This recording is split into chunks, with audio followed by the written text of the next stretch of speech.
Este podcast se presenta con el patrocinio de Tecnoglass, el poder de la calidad. Tecnoglass es la compañía líder en la manufactura y comercialización de vidrios, ventanas y fachadas para el mercado de la construcción en Estados Unidos y el mundo. Para mayor información, visite nuestra página web www.tecnoglass.com.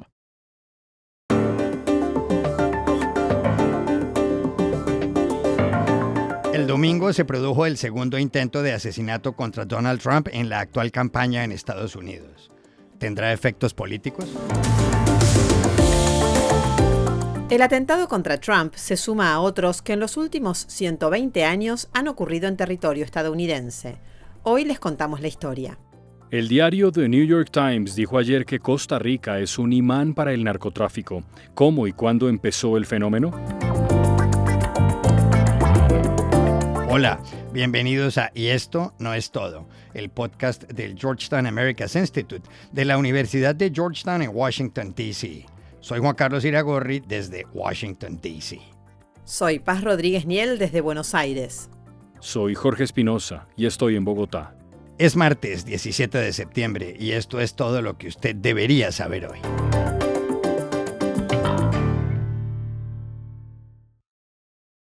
Ryan Wesley Routh, el hombre de 58 años que fue detenido el domingo cuando intentaba disparar contra Donald Trump en un campo de golf en la Florida, fue acusado ayer de 2 cargos relacionados con el hecho. Todo ocurrió en un club del expresidente en West Palm Beach. El hombre llegó a estar a 450 metros de Trump, pero huyó luego de que un agente del servicio secreto le disparara al ver el cañón de su rifle. Era la 1:30 de la tarde. Poco después, fue capturado gracias a la foto que alcanzó a tomar una persona cuando él trataba de escapar. Trump, que el 5 de noviembre se enfrenta en las elecciones presidenciales de Estados Unidos con Kamala Harris, dijo ayer, según Fox News, que los atentados se han debido a la retórica de ella y del presidente Joe Biden, que es él quien está tratando de salvar al país y ellos quienes lo destruyen. What we're hearing from the former president, he spoke with Fox Digital a moment ago. Their rhetoric is causing me to be shot at when I'm the one who is going to save the country, and they're the ones that are destroying the country, both from the inside and out. Kamala Harris reaccionó. En un comunicado señaló que por fortuna Trump estaba bien y que la violencia política no tiene cabida en Estados Unidos. Algo similar dijo Biden, que agregó que había instruido al servicio secreto para que proteja al expresidente. I commend the Secret Service for the expert handling of the situation. And the former president is protected from harm and the subject is in custody. Este intento de asesinato contra Trump es el segundo en 2 meses. El primero se produjo en Butler, en Pensilvania, el 13 de julio, cuando la bala de un francotirador le hirió una oreja. 5 días más tarde, el expresidente fue ungido candidato por la Convención Republicana en Milwaukee. 3 días después todo cambió. Ese día Biden, que el 27 de junio había hecho un debate desastroso contra Trump, renunció a su candidatura, lo cual desembocó en que su vicepresidenta Kamala Harris fuera escogida candidata por la Convención Demócrata el 22 de agosto en Chicago. De todas formas, a solo 48 días para los comicios, ¿qué efectos políticos puede tener este segundo atentado contra Trump? Hablamos ayer aquí en Washington, D.C. con José María del Pino, corresponsal del canal internacional NTN 24. Objetivamente no tenemos un punto de comparación para poder prever una posible subida de Donald Trump en las encuestas a partir de este segundo intento de atentado. Básicamente porque el primero fue en otro contexto, competía con Joe Biden y él ya venía con un impulso electoral muy poderoso después del muy mal debate que tuvo Joe Biden contra él, que le terminó, por cierto, costando la elección presidencial al actual presidente de los Estados Unidos. Ahora bien, también hay un efecto sociológico y psicológico. Es sabido que cuando las cosas ya no son una completa novedad, sino que comienzan a transformarse en una suerte de nueva normalidad, lamentable para los Estados Unidos, impactan menos e incluso uno puede ver en las redes sociales y en la cobertura televisiva cómo este segundo atentado, además gracias a Dios a la muy buena acción del servicio secreto que lo termina frustrando y que no termina ni siquiera intentándose de manera efectiva, uno puede ver cómo evidentemente hay menos impacto impacto. No quiere decir que sea menos grave, sino que hay menos impacto en la opinión pública. Lo segundo es porque venimos de un debate presidencial donde Kamala Harris está teniendo un impulso considerable. Sin ir más lejos, en las 5 encuestas publicadas post debate hay 4.6 puntos de diferencia en promedio a favor de Harris. En todas esas encuestas ella sube al menos 2 o 3 puntos en comparación con la última medición de cada una de esas encuestadoras. Incluso es más. En el caso de los estados específicos, aún no tenemos datos para todos. Pero en el caso de Nevada tenemos una encuesta de la encuestadora Trafalgar, que es patrocinada por el Partido Republicano. Hace 3 semanas Donald Trump en esta misma encuesta estaba 3 puntos arriba de Kamala Harris en Nevada. Ahora la misma Trafalgar, insisto, patrocinada por los republicanos, pone a Kamala Harris 1 punto arriba de Donald Trump después del debate. Por tanto, se podría prever de que Kamala Harris sí está teniendo un efecto tanto a nivel nacional como a nivel local en los estados post-debate. La pregunta entonces que queda en el aire, e insisto, no tenemos punto de comparación para poder evaluarla porque son escenarios distintos, es si este intento de atentado va a generar algún movimiento que frene al menos el alza que está teniendo Kamala Harris post-debate. A mi juicio, cualquier persona que se atreviese a proyectar una posible subida de Donald Trump simplemente estaría jugando a la adivinanza.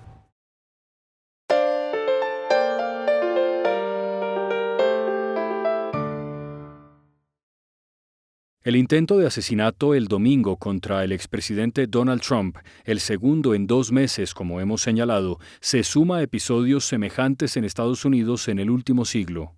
Juan Carlos, ahora que estás en Washington, ¿cómo ha sido exactamente la historia que comenzó a principios del siglo XX? Paz, Estados Unidos ha vivido desgraciadamente momentos de gravísima violencia política a lo largo de su historia. 4 presidentes han sido asesinados. En 1865, a solo 6 cuadras de donde estoy, Abraham Lincoln perdió la vida en el Ford's Theater. Después fueron asesinados James Garfield, William McKinley y en 1963 John F. Kennedy. Pero vamos con los candidatos y con los intentos de asesinato. En 1912, en Milwaukee, Theodore Roosevelt recibió un tiro en plena campaña cuando quería volver a la Casa Blanca. Se salvó de milagro. Dicen que la bala se detuvo en parte por el grosor del discurso que Roosevelt llevaba en el bolsillo. Mucho después, el 5 de junio de 1968, Sirhan Sirhan, un jordano palestino, mató a Robert Kennedy, candidato demócrata que acababa de ganar las primarias en California. Fue en el Ambassador Hotel. Esa muerte impactó muy hondo a Estados Unidos y los hechos se produjeron en Los Ángeles. Major D reported that Senator Kennedy had been shot. He's been shot? That's right. Solo 4 años más tarde, y con esto termino, el gobernador de Alabama, George Wallace, que era también candidato presidencial demócrata, fue baleado por Arthur Bremer en Laurel, en Maryland, cerca de esta ciudad. Wallace quedó paralítico. Nunca volvió a caminar.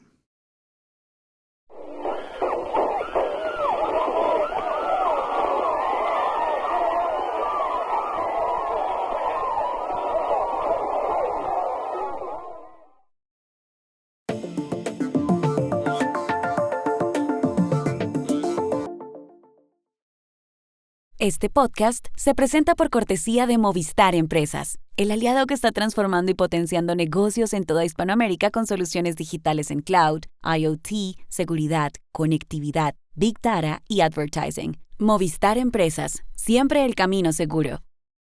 Y este podcast también se presenta gracias al apoyo de Progreso, una compañía centroamericana líder en cemento, materiales y soluciones para la construcción, con unidades de negocio en los sectores de la construcción, el agro, la energía y el desarrollo inmobiliario, y con presencia en 7 países de América Latina. Si quieres saber por qué hay progreso en todo lo que hacemos, visita nuestra página web www.progreso.com.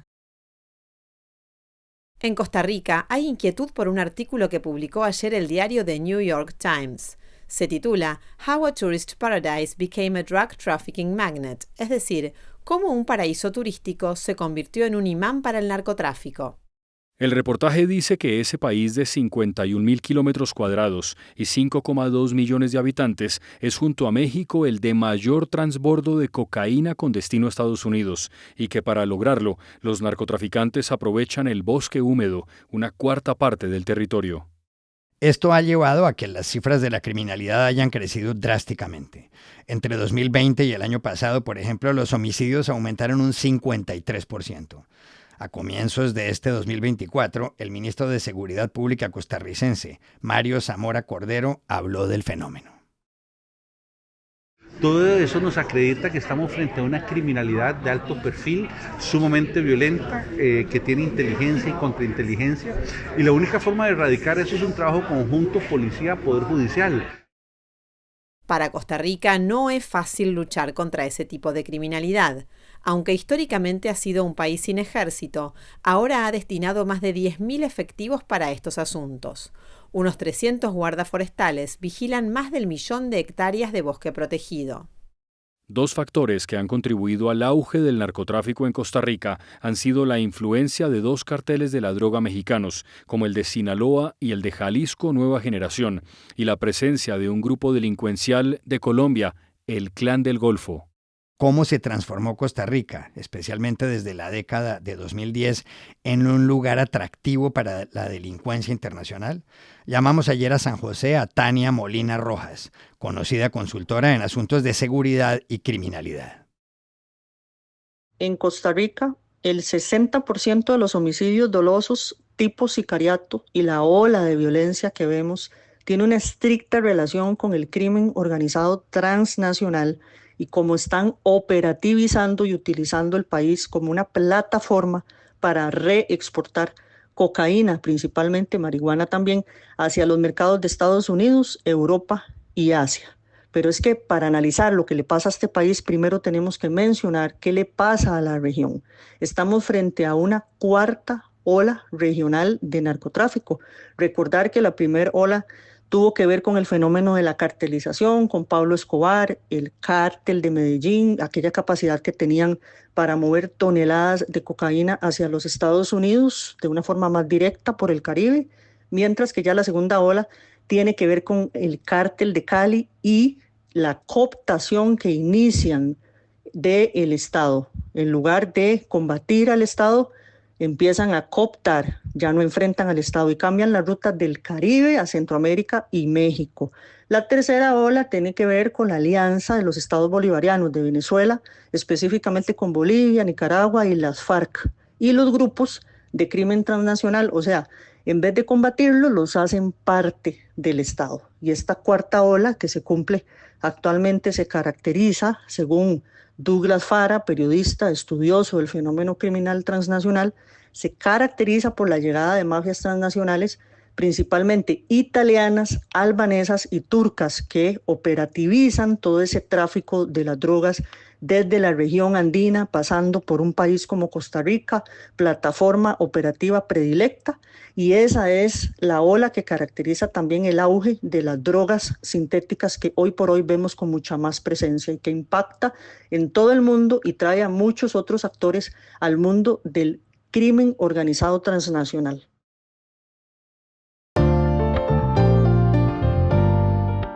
Y estas son otras cosas que usted también debería saber hoy.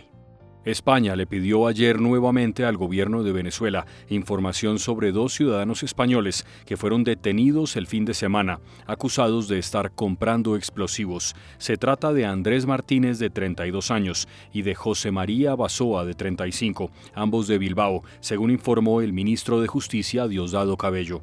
Hay otros 4 extranjeros arrestados, entre ellos el exintegrante de la Marina de Estados Unidos, Wilbert Castañeda. El grupo mexicano de rock Maná decidió cortar ayer toda colaboración con Nicky Jam por el apoyo que el reggaetonero le ha dado a Donald Trump en la campaña presidencial de Estados Unidos. Maná suspendió el streaming de la canción De Pies a Cabeza que publicó en 2016 con el artista puertorriqueño. La banda no comparte los pronunciamientos de Trump sobre los hispanos. En su primera campaña, el dirigente republicano dijo que de México llegaban esencialmente criminales y violadores. Las ciudades más cómodas para quienes quieren caminar están en Europa, las más incómodas en Estados Unidos. Un estudio de la publicación Nature Cities, que analizó 54 centros urbanos y que se conoció ayer, establece que el 95% de los residentes de Zúrich, Milán, Copenhague y Dublín pueden encontrar todo a menos de 15 minutos a pie, mientras que solo el 2,5% de quienes viven en San Antonio, Dallas, Houston o Detroit lo consiguen. Un dato curioso, a París y Berlín no les fue nada mal. Y aquí termina Y esto no es todo, donde siempre habrá más. En la producción estuvo John F. Burnett.